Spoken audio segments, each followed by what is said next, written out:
What's up, guys? It's SRC bringing you another Modern Warfare 3 gameplay. This time it's definitely a little bit different. I actually had the opportunity to play in a live stream tonight with Chaosxsilencer, who is the, I believe, recruiting manager for Yeousch.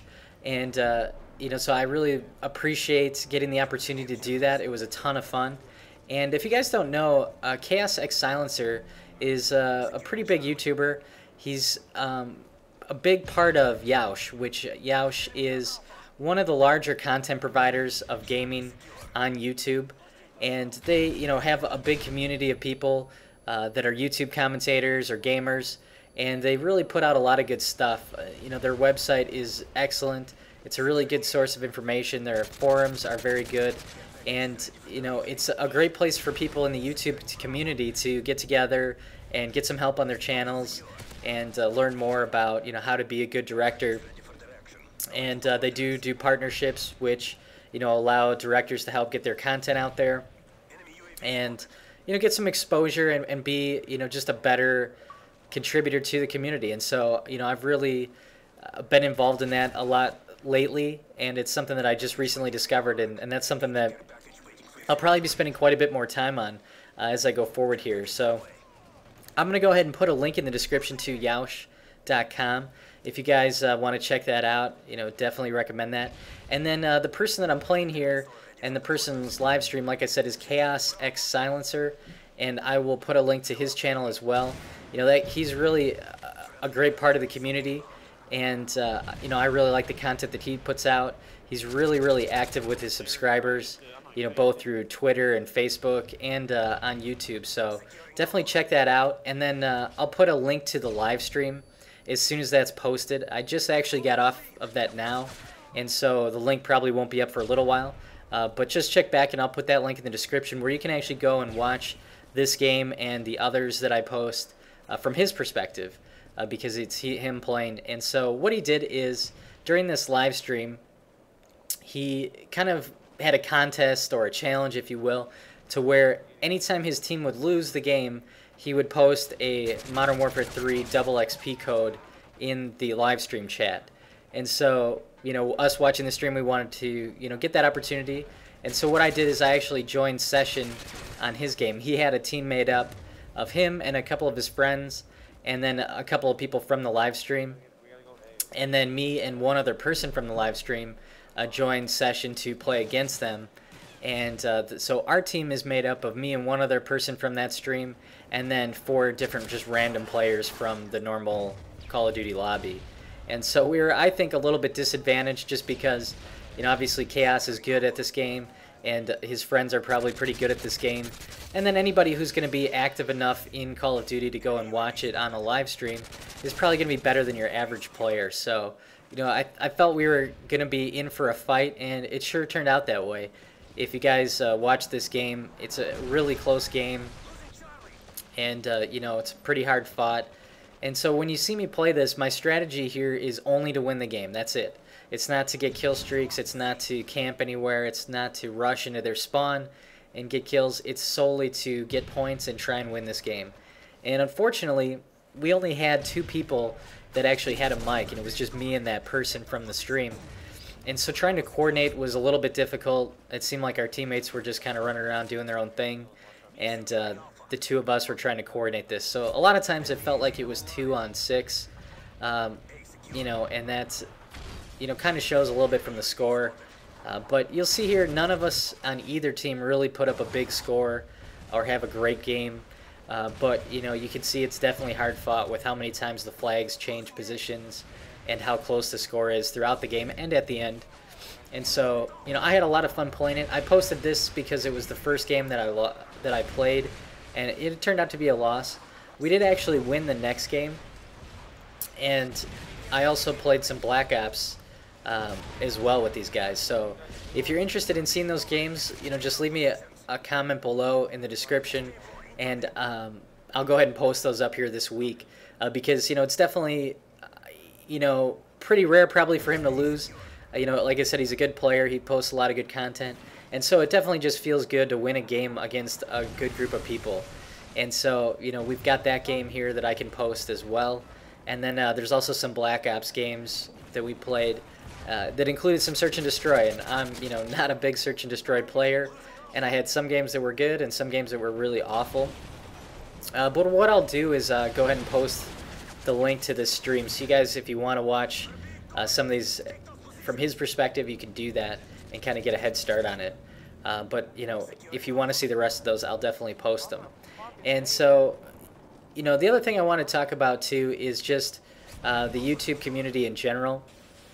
I think that as people get bigger on YouTube, there's less interaction with their subscribers and less interaction with people. And, that's just the nature of the game because, obviously, if you look at some people, if they have 500,000 subscribers, obviously it's impossible for them to interact with everyone, and it's impossible for them to interact or reply to messages or whatever the case would be.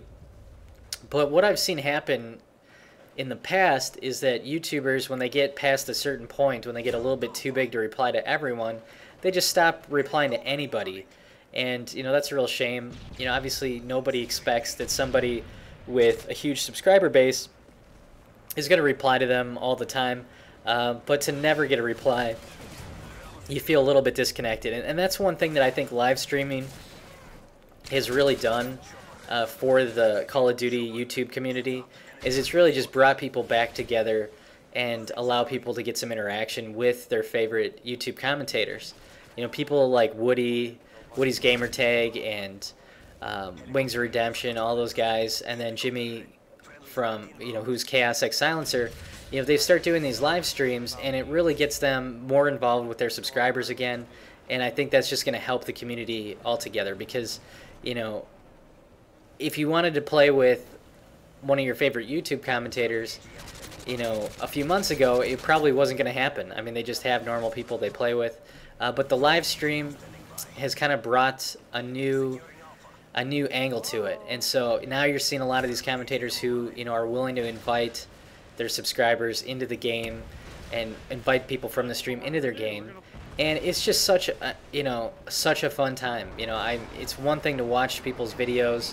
It's great to have comments back, occasionally, but to be able to play with them in the game, it just makes it so much fun. And so I really enjoyed the opportunity to play with some of these guys. And, it's definitely something that I hope to do down the road when, I get to that point where it makes sense to do that. But for now, I feel lucky enough that I can still interact with you guys, respond to your comments. If you ask me a specific question, you're going to get a response back, no matter how, good it is or how dumb it is, whatever the case is. I have the ability to reply. And, hopefully at some point down the road, there'll be so many comments and so many people asking things that I won't be able to reply to them all. And that's where I think live streaming can kind of fill that void, because there's so many times in the stream where someone will ask a question in the chat and, the commentator will be able to reply. Just a quick shout out loud. And that's certainly a lot easier than having to type in a message and, actually send it through like a YouTube message or reply, through a tweet on Twitter or whatever the case is. And so, I'm definitely glad that live streaming is out there and that it's becoming popular. It's definitely something I like to enjoy watching, while I'm doing homework or, while I'm doing something else. So, let me know. Are you guys, have you watched live streaming at all of Modern Warfare 3? And is that something that you think that you'd be interested in seeing? I think that would be something I'd be interested to hear your opinion on that. And so, in this game here, just to talk about kind of what I'm using, this is kind of my, obviously we wanted to win the game, and so, one of the things I did just recently is I've changed out my perks. For perk 1, no longer use blind eye. I'm starting to pick up scavenger now because that's something that I've had a really tough time with. It seems like obviously the better I play, the longer I'm staying alive, and then I'm running out of ammo. And it's just so tough to, put yourself out there and pick up somebody else's gun. Sometimes that's not even an option. Sometimes it's a huge risk to do it. And, the secondaries in this game are good, but, it's not something I would want to rely on. And, so ammo's been a huge problem for me. And I try to weigh that against, how many times will I die from air support? Because I love having blind eye and not having to worry about air support. And, it's just a matter of balancing, would I rather take the chance of dying from an air support, or would I rather take the chance and die because I ran out of ammo and didn't have enough enough bullets to fire. So I've switched it up here. I've tried Scavenger. I don't even have Scavenger Pro yet, which I think will be even better because you get more magazines. But, you know, for the few games I've played that way, it's been, I think, really good. And I think it might be the problem or the solution to my problem. And then for my kill streaks, I've been mixing that up a little bit, just trying to find some variety and see what works. I had a request from one of my subscribers to use the care package more because they really like seeing that. And you'll see in this game here, I put the care package on specifically for him, just so you can see a little bit more gameplay with that and how it can be a benefit. And in this game, you know, to be honest, it was so chaotic and there was so much going on and we were trying so hard to win that a lot of times I wouldn't take the time out to go and get the care package or even bother throwing it. But, you know, most of the time it can be really good for you. And in here, I think I get a Predator missile that I remember, and I do get a Reaper at the end of the game here, which is really good. So, you know, definitely recommend the care package. I wouldn't use it all the time, but I think that there's definitely, you know, especially if you're having trouble getting a lot of big kill streaks together, care package is one of the best lower ones to use, hands down. And then I'm using the Chopper and the Reaper, I believe, in here. And I've tried to mix it up and go Chopper and Pavlo, but I just don't think it does better than the Reaper to the point where it's worth trying to get more kills to get it. So if they were both the same, like if they were both 8 or 9 kill streaks, I would probably use the Pavlo. But because it's 12 instead of 9, I just don't. And so you can see we lose this game right at the end. Man, we lost that B flag right at the end, or we would have had a victory. So I ended up finishing 24 and 22, nothing special. But I appreciate you guys watching, and let me know if you want to see the other games. Like I said, we won the next game, and it was a lot of fun. So just leave the comments, and I appreciate it, and I will see you guys in the game.